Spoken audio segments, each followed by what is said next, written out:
If you're a physician watching this, I need you to pay attention to what I'm about to tell you. Because what's happening in healthcare right now isn't temporary, it's permanent. 62% of physicians made career changes in the past 2 years.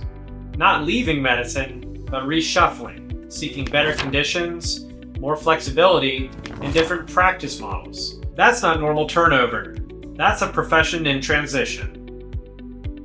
I'm Dr. Keith Grossans, and I've been watching this massive shift while building my own financial flexibility. Today, I'm going to show you the 3 industry trends that are forcing physicians to rethink their careers and the investment strategy that's helping smart doctors build their backup plan.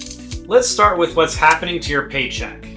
Over the past few years, we've seen Medicare payment cuts, inflation eating into our purchasing power, and constant pressure on reimbursement rates. Think about this. Since 2001, physician Medicare payments have dropped 29% when adjusted for inflation. You're literally getting paid less every year while everything else gets more expensive. But here's the part that should really concern you.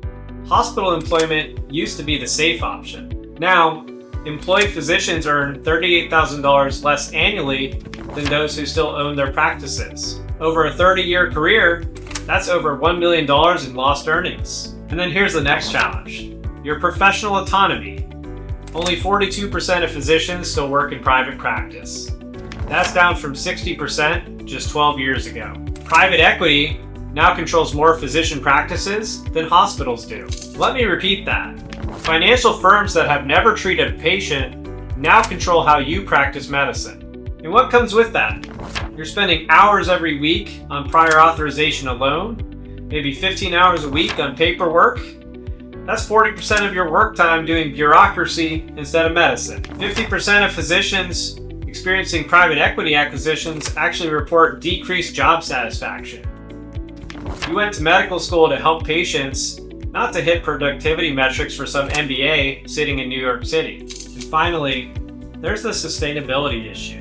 Yes, burnout rates have dropped from the pandemic peak, but we're still looking at least 45 to 49% burnout rates across the board.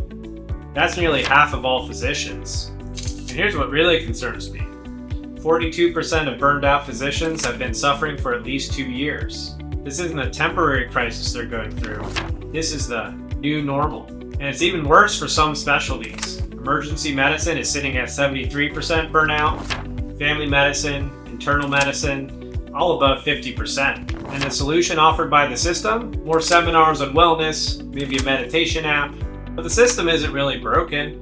It's working exactly as it's been designed. It's extracting the maximum productivity from physicians while minimizing their compensation and autonomy. So 2 years ago, I was having the same conversations that you're probably having in your hospital break room, complaining about changes in compensation, increasing patient loads, administrative tasks and burdens. I kept thinking this was all temporary, that healthcare would fix itself.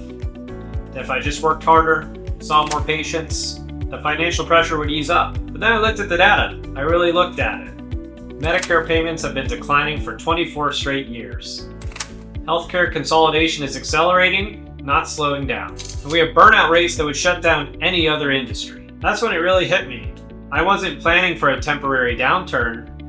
I was watching the permanent restructuring of American medicine. And realistically, I had zero backup plan. I started researching alternative investments, not the stock market garbage my financial advisor was pushing, but real assets that could generate income whether I was seeing patients or not. Real estate seemed obvious, but the last thing I wanted after dealing with paperwork and headaches all day was difficult tenant situations to deal with at night. I needed something that would take a lot less time and frustration. And that's really when I discovered note investing. Essentially, I can earn real estate returns without actually owning the real estate. I could generate monthly income without having to deal with tenant calls, without having to deal with broken plumbing or HVAC units or any 3 a.m. phone calls. But here's the key insight that really changed everything for me. Note investing isn't about getting rich quick. It's about building a bridge from total dependence on clinical income to having options. So here's why note investing is perfectly suited for physicians. First, it leverages the analytical skills that we've been taught throughout our training. We're trained to assess risk, analyze data, and make critical decisions under pressure. Second, it respects our time constraints. Due diligence on a note deal takes hours, not weeks. And the management is handled by servicing companies, and there's no midnight maintenance calls. Third, it provides predictable income streams. Unlike the stock market's volatility or the uncertainty of healthcare reimbursements, performing notes generate monthly payments you can plan around. For more hands-off note investors, you can expect yields around 7 to 8% annually with your monthly payments. If you want to be more active in the business side of note investing, you can see even higher returns than this. But even at 7 to 8%, that kind of consistent return gives you options and peace of mind that traditional investments just can't match. So the goal isn't to quit medicine, but it's to build what I call financial flexibility. Right now, many of us feel trapped by the need for every dollar of clinical income. But what if you had enough portfolio income to weather compensation changes? What if you could make career decisions based on what's best for you and your patients, not just financial necessity? This isn't about early retirement or dropping out of medicine. This is about taking back some control, building enough alternative income that you practice medicine from a position of strength, not financial desperation. So while your colleagues are worried about the next round of changes, you will have built a buffer that gives you options. So if this resonates with you, here's what I want you to do. First, stop assuming that this healthcare crisis is temporary. Start planning like the current trends will continue, because they will. Second, begin educating yourself about alternative investments. I've put together a free guide about note investing due diligence that covers a lot of the basics without a sales pitch. Third, join our community of physician investors. We can share deal analysis, due diligence tips, and real results, not just theoretical returns. And look, I'm not trying to sell you anything today.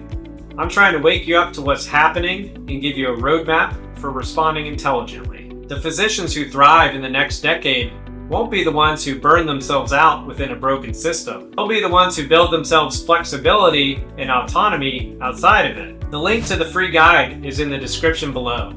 Download it, read it, then decide if this makes sense for your situation. The physician exodus is happening whether you participate or not. Your colleagues are already making moves, reducing clinical hours, exploring alternatives, and building backup plans. The question isn't whether healthcare will continue changing. The question is whether you'll be prepared when it does. Future self may thank you for starting today. Start learning, start planning, and build a plan B while you still have time to do it right. I'll see you in the next video, but until then, stay smart, stay prepared, and start building your bridge to financial freedom.